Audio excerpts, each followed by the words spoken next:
मित्रांनो नमस्कार। ताल है तो माल है वरना तू कंगाल है। जेब में अगर पैसा है तो लोग पूछते हैं कैसा है। आजच्या समाजामध्ये किंवा आजच्या प्रत्येक माणसाच्या आयुष्यामध्ये तंतोतंत लागू होणारी ही दोन गाणी। तुमच्याकडे पैसा असेल, तुम्ही पैसा खेळत असाल तरच तुम्हाला या समाजामध्ये स्थान आहे, लोकांमध्ये स्थान आहे। अन्यथा तुमच्या विरोधात किंवा तुमच्या मागे बोलणाऱ्यांची संख्या भरपूर असते। इतर समाजाच्या तरुणाईला हे कळलं, पण मराठी तरुणांना आजही कळलेलं नाही। ही सर्वात मोठी दुर्दैवाची आणि खंताची बाब आहे। नमस्कार, मी अमित जोशी आयलो गोरेगाव बंद आहे बिंदासाईच्या माध्यमातून आज बुधवार गोरेगावचा विषय घेऊन आलोय। गोरेगावमध्ये मराठी माणसांची संख्या आजही मोठ्या प्रमाणावर आहे। झोपडपट्टी भाग असो, चाळ असो, सोसायटी असो, तिथे राहणारी मराठी माणसं मोठ्या प्रमाणावर आहे। त्या तुलनेमध्ये आज मराठी युवकांची संख्याही मोठ्या प्रमाणावर आहे। आज हे मराठी तरुण बघाल तर निम्मे 50% तरुण आजही नोकरी धंदे करताना किंवा काही व्यवसाय करताना दिसत नाहीत। इतर धर्मियांची लोक मग ते उत्तर भारतीय असू दे, बिहारी असू दे, गुजराती मारवाडी असू दे, या समाजाची जी तरुणाई आहे ती पहिली आपलं काम करते आणि मग आपले इतर छंद जोपासतात। मराठी माणसांचं, खास करून मराठी तरुणांचं आज गोरेगावात वेगळंच काहीतरी चालू आहे। आणि त्यासाठी मी तुम्हाला दोन घटना सांगणार आहे, कारण जोपर्यंत घटना सांगितल्या जात नाही तोपर्यंत गंभीर काय आहे किंवा गंभीरता काय आहे या प्रश्नाची किंवा या आजच्या विषयाची ती तुम्हाला सहजासहजी कळणार नाही। घटना नंबर 1, MG रोडवर रोड नंबर 4 आणि 5 मध्ये, म्हणजे LT नगर रोड नंबर 4 आणि 5 मध्ये एका मराठी तरुणाने एक 15 दिवसापूर्वी एक व्यवसाय घातला। इडली, वडा आणि अशी छोट्या छोट्या वस्तूचा। मनाला फार बरं वाटलं की एक मराठी तरुण जो 25 ते 30 वयोगटातील आहे आणि तो हे असं खाद्यपदार्थाचं एखादा छोटासा व्यवसाय असं ना का सुरू करतोय।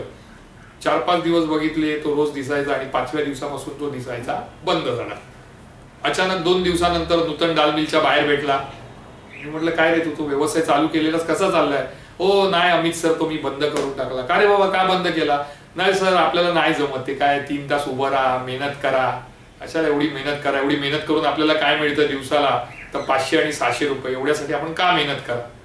मला फार आश्चर्य वाटलं की त्या व्यक्तीला, त्या मुलाला 500 आणि 600 रुपये पर डे म्हणजे जवळपास 15 ते 18,000 रुपये महिन्याला कमी वाटतात आणि तो उद्योग करायला मागत नाही। आता येऊया घटना नंबर 2। गोरेगाव पूर्वेकडे माझ्या एका मित्राचं इंडस्ट्रियल एरिया आहे। असाच मराठी माणसाचा विषय चालला होता। मी त्याला विचारलं, अरे तू एवढं मोठी तुझी कंपनी आहे, तुझ्या कंपनीमध्ये 100-150 लोक कामं करतात, चुरीवाडीमध्येच आहे ती कंपनी, तर तू मग मराठी माणसांना का तिथे घेत नाही, मराठी तरुणांना का चान्स देत नाही? तो म्हणतो, मी मराठी तरुणांना पूर्वी संधी द्यायचो, माझ्याकडे मराठी तरुणच जास्ती होते। पण कसं आहे की मराठी तरुण 2 गोष्टींमध्ये असतो। एक तर तो जेव्हा इथे येतो तेव्हा सुरुवातीला काम करतो आणि हळूहळू मग तो आळसावला जातो, ओव्हरटाईम करायला मागत नाही, लवकर घरी कसं जाता येईल ते बघतो, सुट्ट्या घेतो आणि अगदीच जर पुढारलेला राजकीय पक्षाशी संबंधित कोणी असेल तरुण मराठी तर तो मग युनियन तयार करतो आणि मग आमची डोकेदुखी वाढते। वस्तुस्थिती आहे आज गोरेगावामध्ये। तुम्ही मराठी तरुण बघाल तर मराठी तरुण हे कुठे दिसतील? तर राजकीय पक्षांच्या कार्यालयाबाहेर, राजकीय पक्षांचे जे पदाधिकारी आहे त्यांच्यासोबत महानगरपालिका, पोलीस इथे फेऱ्या मारताना।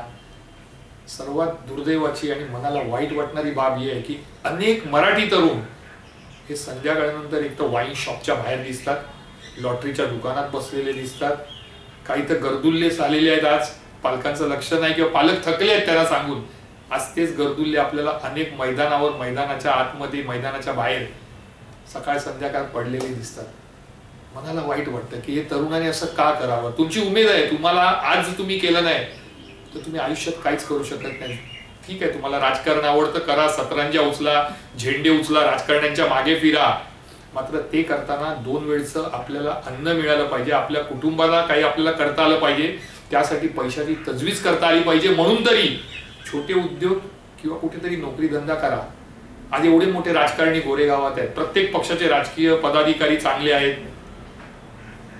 मला असं वाटतं की कोणीही या मराठी तरुणांसाठी प्रयत्न करताना दिसत नाही। आता प्रयत्न नंबर 1, गोरेगावामध्ये पूर्वेकडे जा, इंडस्ट्रियल एरिया आहे, जवळजवळ छोट्या मोठ्या जवळजवळ 2000हून अधिक कंपन्या आहेत। मॉल जा, 4 ते 5 मॉल आहेत गोरेगावात, शोरूम आहेत, जवळजवळ 15 ते 20 शोरूम आहेत, मोठमोठे हॉटेल्स आहेत।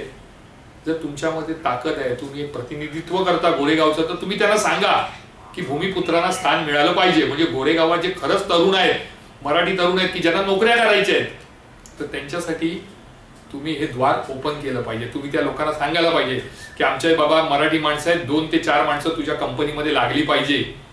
कारण भूमिपुत्र म्हणजे गोरेगावचे. आज तुम्ही बाहेर जा, शिर्डीमध्ये जा, तुम्ही शिर्डीमध्ये एखादं हॉटेल उभं राहिलं तर तिकडचे नागरिक सांगतात की नाही, आमच्या भूमिपुत्रांना 30% लोकांना तुम्ही काम दिलं पाहिजे. ही स्थिती अनेक जिल्ह्यांमध्ये आहे.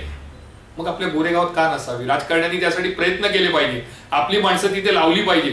दुसरी गोष्ट, फेरीवाले. आज फेरीवाले आपण म्हणतो, मराठी माणसाला कंटाळा येतो. मला आठवतं की एक मराठी काही होते, म्हणजे 2-3 असे व्यावसायिक होते की जे सकाळी पेपर 5 वाजता उचलायचे स्टेशनवरनं आणि मग प्रत्येकाच्या घरात टाकायचे. त्याच्यातून त्यांना महिन्याला 25 ते 30 हजार रुपये मिळायचे. काम किती करायचे?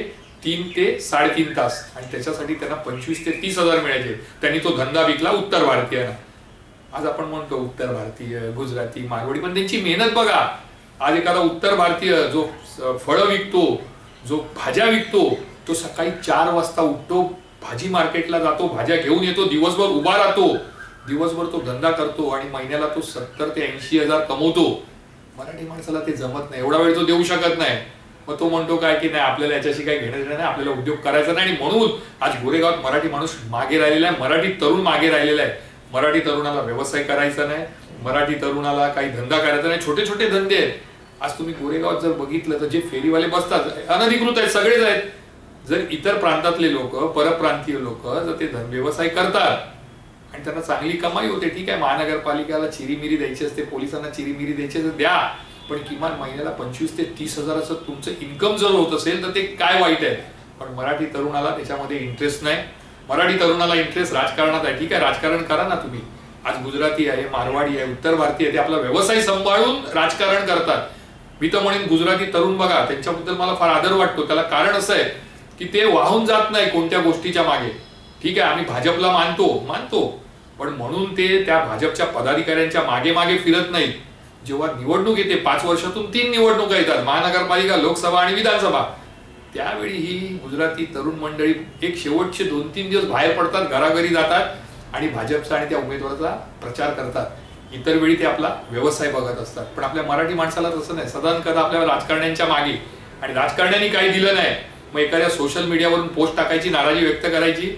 मग ते सर्व करण्यापेक्षा मला असं वाटतं की संधी आहे प्रत्येकाला.